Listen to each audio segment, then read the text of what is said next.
Welcome to the VinSolutions Performance Management Roundtable. Today we're going to have a discussion about some of the most important reports and key performance indicators in VinSolutions CRM. And we're going to have a discussion that reflects some of the different ways that we see our dealers using these reports in the field. With me today are our panelists, Angie Militich, Mario Scampoli, and Kevin Schmidt. And I'll be your moderator today, Andrew Saluk. Welcome, everyone. Thank you. Thank you for having us. So let's get started with contact info capture. And Kevin, I've heard you talk a lot about the importance of consistent and diligent data capture. So can you explain to us and help set the stage? Why is this so important for dealers to get right? One of the things that I see in the field with managers is you ask them what their goals are. And they always say the same thing. I want to sell more cars and I want to make more money. And I always like to go backwards. So in order to get to sell that car, what do you have to do? You have to communicate with them first. In order to communicate with them, you need an initial message that's going to grab their attention.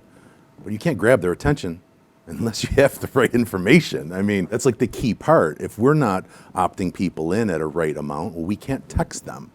Texting is the way most people communicate nowadays, and dealers have seen huge success with communication.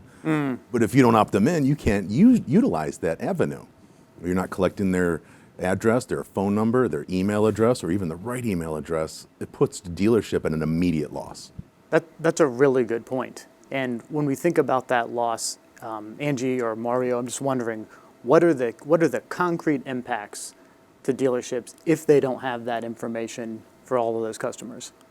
Well, there's initial impact and there's long-term implications of it as well.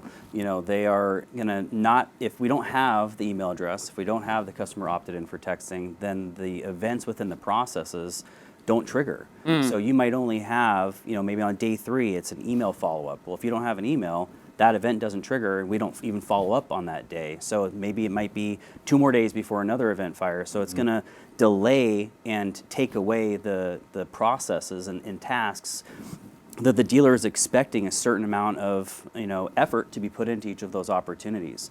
Additionally, if we don't get an email address, we forfeit the ability to ever campaign or market to those customers in the long term.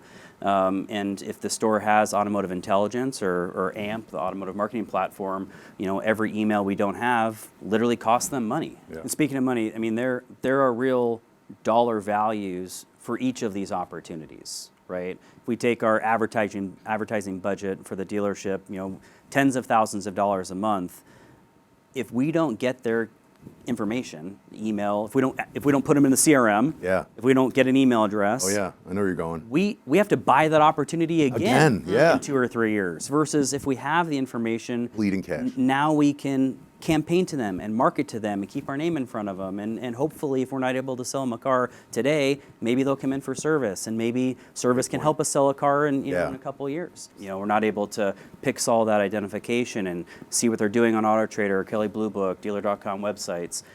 So it has some real dollars and cents to it. That's an excellent point. And so, Angie, as we look at this report, there's a lot of different data on the screen. And I'm wondering, what kind of benchmarks are you looking for when you review this with dealers? And maybe what are some of the red flags you see? Yeah, absolutely. I think when we're taking a look at email benchmarks, we really want to see there are differing viewpoints. But for me, I want to see 90% or above. I want to know that you are getting that customer contact information every time to be able to communicate with them. When it comes to phone and physical address, I would agree. I think 90% is a really great metric to look at. And I think there are going to be some differing viewpoints on the text numbers, depending on how you handle some of those. Do you manually opt in your customer, or are we waiting for that opt-in communication to come back? That's a really interesting point, too. So I'm wondering, maybe, Kevin, could you kind of talk the audience through the manual opt-in versus automatic opt-in, or what are the pros and cons of the different approaches? There are some dealerships that strictly have their leads come from a third party that opts them in. I have a lot of dealerships as well that will not allow manual opt-in. So it really depends on not only your state, but also depends on what the dealership feels comfortable with.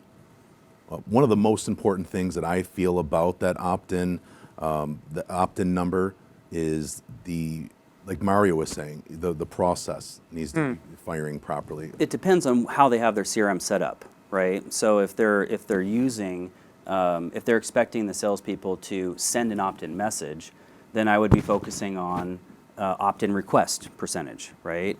And have an expectation that we need to be trying 100% of the time. You know, we want to get opt-in up to 90%, but if we're not trying 100% of the Right. time, we're never going to be there. So until that opt-in request percentage is there, we can't really talk about the results of it. Once we're trying all the time and the opt-in message isn't to benchmark, then we need to have conversations on when are we sending that opt-in, right? If it's an uncontacted internet lead, we need to send it initially, but if it's Right. we can't send it again after that. But if it's a phone lead or a walk-in lead, we need to be sending those opt-in messages while we're in control of the conversation. Right? If Yeah, I have the good point. customer on the phone, hey, you call me from your cell phone. Okay, great. I'm going to send you an opt-in, so I can send you, so I can text you some additional pictures and videos, or additional information on that car before I hang up, right? And we verify that they got it and they send it back. Because if we send that opt-in 2 minutes later or the next day, we're not going to have the same type of results that Right. we would if we were in control. And same with walk-in. We got to do it when they're sitting across the desk from us. Do you have your cell phone? Is it cool if I text you? Okay, great. I'm going to send you an opt-in message. Bing. Okay, we look at them Right. awkwardly until they pull out their phone and send back yes. Because if we wait until they're out of the ether and we've already, we didn't meet their number or we didn't give them enough for their trade, what are their chances they're going to opt in then? Probably a lot lower. You mentioned something that I just want to point out with the opting in. When you're opting in or you're submitting a lead to a third party most likely is going to ask in the fine print in the private policy agreement a third party is going to be reaching out to you, calling you, emailing, and texting you.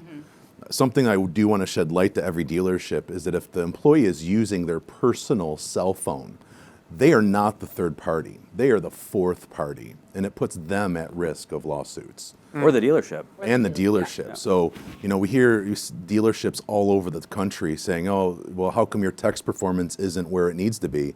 And they'll say, well, they're using their phones. Well, that is a complete federal violation. I mean, that is something that a dealership needs to grab onto. I mean, I've had a lot of dealerships personally myself. I've gone through lawsuits because of that reason. I think you're talking about the CAN Spam Act there, and Yeah. then there's some privacy laws that different states Huge have passed. privacy laws with texting, Absolutely. especially sales to consumer. And it makes it really difficult to report and monitor follow-up. If the 100%. salesperson is following up outside of the CRM, what's the point of the CRM, right? The whole point of it is to manage opportunities and create additional opportunities.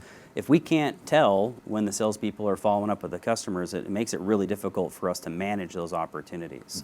Not to mention, God forbid they decide to go sell a car down the road at XYZ Motors, they have their entire book of business in their pocket. That's actually your book of business, but you've allowed them to conduct their business with their personal phone, so they can dial for dollars, and we all know they do. So they can use their personal phones, they just have to use the mobile app. Just a good way to mitigate that, I mean, you can assign each of your sales reps, your managers, their own number within the system. And that way, there's no reason that they have to use their personal phones to text anybody. Yeah. Your store, if you have SMS, MMS, whatever it is, you have one number, but there are abilities to assign one to each person to make sure that we're able to essentially track everything that they're doing, but also, that's the phone number that goes in their signature. On their business cards, on Their the business website. cards, Yeah. assign their own personal text number and put on their business cards their contact info signatures. That's a huge thing, Ange. That's something I learned recently from you. That's great. So I assume a dealer would say, hey, you got to use the app to text customers. Are there any good ways that a manager or a principal could check on the compliance with that policy or make sure that the salespeople are doing what they're supposed to be doing there? I think you can look at things like activity breakdown or anything like that to make sure that they're utilizing it. This is a report, that you can absolutely take a look at. I would think, I don't know how you feel about this, but somewhere between text opt-in and license scanning, if you're using the app, you're going to get both Right. out of it. Of course. So, And even like this contact info capture report, it's one of those reports very similar to a report we're going to talk about later on is the enterprise performance report where you can kind of customize it per dealer, per lead type, per user. And what a lot of dealerships really, they don't see because they're so busy selling cars and trying to focus in on everything that goes on in the dealership, that if their percentage, their conversion rate of opting in a customer is down, or license scanning is down, or email capture is down, is it really the whole store, or could it be one or two people that are holding you back? And these reports expand on that opportunity to coach a person. You know, and the contact info capture, as you can see here, can be summarized by user or by user group or Yeah. even on a whole dealer level. So it allows you to see those different scopes of the data to hone in and figure out, who are your culprits. Maybe you have a below benchmark, opt-in message, but it could just be one dude at 0%, out of sight, out of mind. All those sayings we say, but like this report can be built for the dealer. Performance manager can help you do that, and we can set it to be automatically emailed. I think that it's one of the more important pieces of data to keep an eye on consistently. A lot of the dealers I work with have this coming every Monday morning, Okay. so that they can review it as the month goes on, and then it comes to them last month's data, the third of every month, so that they can review the totality of the previous month and see where we ended up. Set the goal, measure, and achieve. Or if not, reset the goal and at least move the needle in the right direction. Good point. And let's be honest, as important as this report is, data, looking at contact info capture like this is the least sexy thing. Nobody wants to look at it. Nobody really wants to acknowledge it, but it's there and it serves a purpose, and it's something that we should be looking at. So when we, as performance managers, discuss to a dealer about you need to get the data, that is like Angie said, that's the less sexy thing to talk about is data. But that's the catalyst for getting in contact with them, beginning the communication, setting the appointment, getting them to the showroom. That's an outstanding point. And I think Angie referred to the ideal benchmark. I think you might have said north of 80 or north of 90%. Yep. I'm just kind of curious, what do you actually, is that realistic for what you see in the field, or do you have any sense of what the average dealer is actually We pulling could here? talk about that for a long time. Depends on what the store's pay plan is. Right. Yep. It depends what they need to move forward with the deal. Looking at this particular report, you see a lot of hundreds in there. Are you really getting 100% of those email addresses or those phone numbers? Or do you need it to proceed in with a showroom visit or adding a customer in? There are some lockdowns for that. So I've noticed recently, especially with common consumer, I don't know if that's what we're calling Connected it now. customer. Connected customer, thank you. With connected customer, there's a lot of the none@none.com or none@AOL.com or I'm not giving you an address at gmail.com. I haven't seen that one yet. Yep, and we're having to go through and purge all of those from the system. Or we need a phone number, so we're putting in the work number. It all depends on the pay plan and the easiest way the salesperson can move forward with a deal. Angie, I'm wondering how you feel about this. Is it fair to say that dealerships that have lower percentages of contact information capture are selling fewer cars every month, in your experience? The answer is yes, but I do think that it depends on the market that they're in. Of course. But 100% yes. If you can't communicate with your customers, how are you going to sell them a car? I Good mean, point. it's pretty black and white Yeah. in that respect. I would follow that up with, I don't know if I can show a direct correlation with this dealership sells more cars because they have a higher, info capture, but I can promise you this.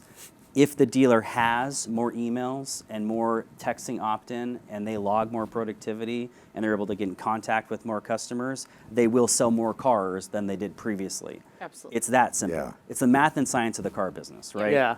Productivity equals contact equals appointments equals car deals. It's really that simple. Right. And if you don't have an email address and you don't have them opted in for texting, then we are fighting with one hand tied behind our back. Can you set an appointment with someone you can't connect with? No. No.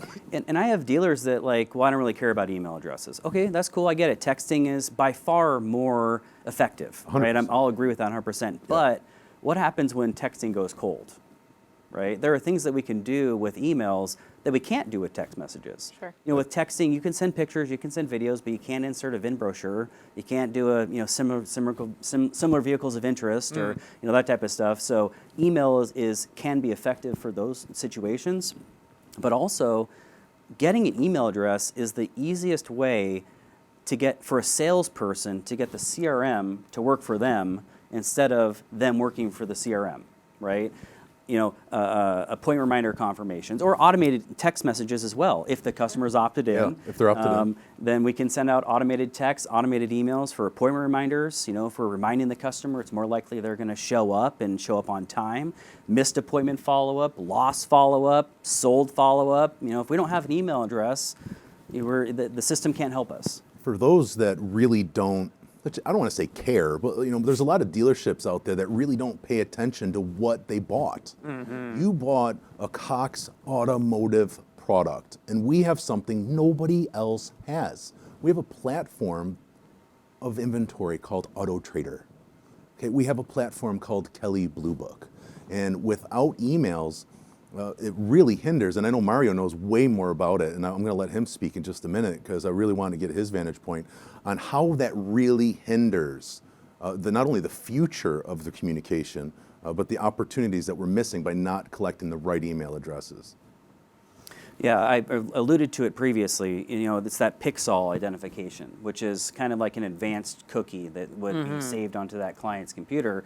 And the easiest way for us to correlate that customer with their online shopping behavior is for them to engage with the dealership electronically.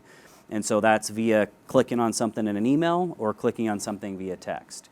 So when we don't get that done in the system, then we're not able to get that data, which then doesn't allow us to see when, 2 years from now when they go on Auto Trader, when they come back into the market to buy a car for their daughter, well, they're looking at a Honda, you sell Chevys, they don't think to contact their Chevy guy. System alerts you that, hey, Johnny, who you sold the car to a couple years ago, is online shopping for a Civic. We coincidentally follow up and, hey, just checking to see how that Sierra is treating you, yada, yada. Oh, actually, I'm shopping for a Civic for my daughter. Do you have anything like that on the lot? And now we're having a conversation where you're literally stealing business from the dealership down the road that doesn't have Cox Automotive intelligence. Or AMP that can take that data and work it for you and engage the customer. But guess what? It can't engage the customer for you if you don't have an email address. And it doesn't work with none@none.com either. And let me tell you how hard it is to get an email address when we're adding a customer. All we do is just say, "And what's your best email?" And Let's get at the grocery store. And we just wait, and it creates this awkward silence where most people are going to give you an email address, and we just have to ask. If we just ask 100% of the time, I've seen email capture go from 20-ish% to 60% literally overnight. Within a week of us measuring that data. It's that 80-90% is like we got to ask 100% of the time. We have to do it correctly, and also we have to be prepared to overcome any possible objection somebody might bring up as far as why they don't want to give it to us, which is usually pretty rare. I've equated it to like this: if you don't have enough rapport with your client to get them to give you an email address or text or opt in for texting, what's the chance you're going to sell them a $50,000 car? It's probably about 0%. That would indicate to me that I need a TO. It's mind-blowing to me when we take a look at a report like this or we look at showroom visits. And those are people that are here, right? Like they're physically here. And we don't have a phone number and we don't have an email address. I mean, forget about being opted in because we don't even have that phone number to opt anyone in.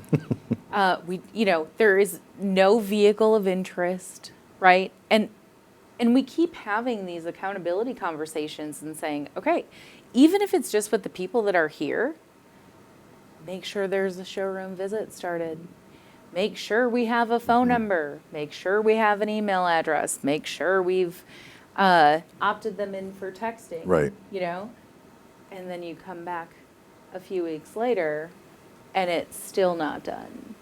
To me, it's just the easiest way to say, okay, this person's physically here. I want to be able to communicate with them, whether I sell them a car or I need to follow up and get them back in. Yeah.